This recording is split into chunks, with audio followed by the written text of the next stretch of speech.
ಕೋಗಿಲು ನಿರಾಶ್ರಿತರಿಗೆ ಸೂರು ಸಿಗೋದು ಅನುಮಾನ. ಮನೆ ಪಡೆಯಲಿಕ್ಕೆ ಇಲ್ಲಿ ಅರ್ಹರೇ ಇಲ್ಲ. ಟಿವಿ ನೈನ್ ಬಳಿ ಸ್ಫೋಟಕ ಮಾಹಿತಿ. ಕುರ್ಚಿ ಕಿಚ್ಚಿನ ಮಧ್ಯೆ ಕಾಂಗ್ರೆಸ್ನಲ್ಲಿ ಪ್ರವಾಸ ಪ್ರಹಸನ. ಆಸ್ಟ್ರೇಲಿಯಾಗೆ ಹಾರತಾ ಇದ್ದಾರೆ 20 ಶಾಸಕರು. ಟಿಕೆಟ್ ರದ್ದು ಮಾಡಿ ಕೆಲವರು ಯೂಟರ್. ಬಿಕ್ಲು ಶಿವ ಕೊಲೆ ಕೇಸ್ಗೆ ಬಿಗ್ ಟ್ವಿಸ್ಟ್. ಜಗ್ಗ ಶಿವನ ಮಧ್ಯೆ ವೈರತ್ವ ತಂದಿದ್ದೇ ಆಟೋ ಜೈ. ಟಿವಿ ನೈನ್ ಬಳಿ ಎಕ್ಸ್ಕ್ಲೂಸಿವ್ ವಿಡಿಯೋ. ಮುಡಾ ಸೈಟು ಹಂಚಿಕೆಯಲ್ಲಿ ಬ್ರಹ್ಮಾಂಡ ಭ್ರಷ್ಟಾಚಾರ. ದೂರುದಾರ ಸ್ನೇಹಮಯಿ ಕೃಷ್ಣಗೆ ಆಮಿಷಕ್ಕೆ ಪ್ರಯತ್ನ. ಕೋರ್ಟ್ಗೆ ದೂರು ನೀಡಲು ನಿರ್ಧಾರ. ರಾತ್ರಿ ಹಿಂದೂಗಳ ಮನೆ ಮೇಲೆ ಕಲ್ಲು ತೂರಾಟ.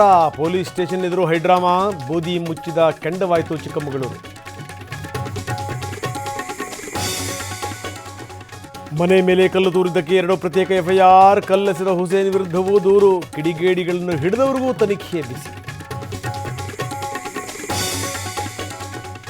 ಆಸ್ತಿಗಾಗಿ ಹೆತ್ತ ಅಪ್ಪನನ್ನೇ ಕೊಂದ ಪಾಪಿ ಮಕ್ಕಳು. ಚಿಕಿತ್ಸೆ ಫಲಿಸದೆ ಆಸ್ಪತ್ರೆಯಲ್ಲಿ ಸಾವು. ಇಂದಿರಾನಗರದ ದೂಪನಹಳ್ಳಿಯಲ್ಲಿ ಘೋರ ದುರಂತ. ಸುಡುವ ಸೂರ್ಯನಿಗಿಂದು ಅಗ್ನಿ ಉಂಗುರ. ಬಾನಂಗಳದಲ್ಲಿ ನಡೆಯಲಿದೆ ಗ್ರಹಣ ಚಮತ್ಕಾರ. ಭಾರತದಲ್ಲಿಲ್ಲ ವಿಸ್ಮಯದ ಗೋಚರ. ಇಂದು ಕೋಲಾರದಲ್ಲಿ ಹೆಲಿಕಾಪ್ಟರ್ ತಯಾರಿಕಾ ಘಟಕ ಉದ್ಘಾಟನೆ. ಪ್ರಧಾನಿ ಮೋದಿ, ಫ್ರಾನ್ಸ್ ಅಧ್ಯಕ್ಷರಿಂದ ಚಾಲನೆ. ರಕ್ಷಣಾ ಸಚಿವ ರಾಜನಾಥ್ ಸಿಂಗ್ ಭಾಗಿ.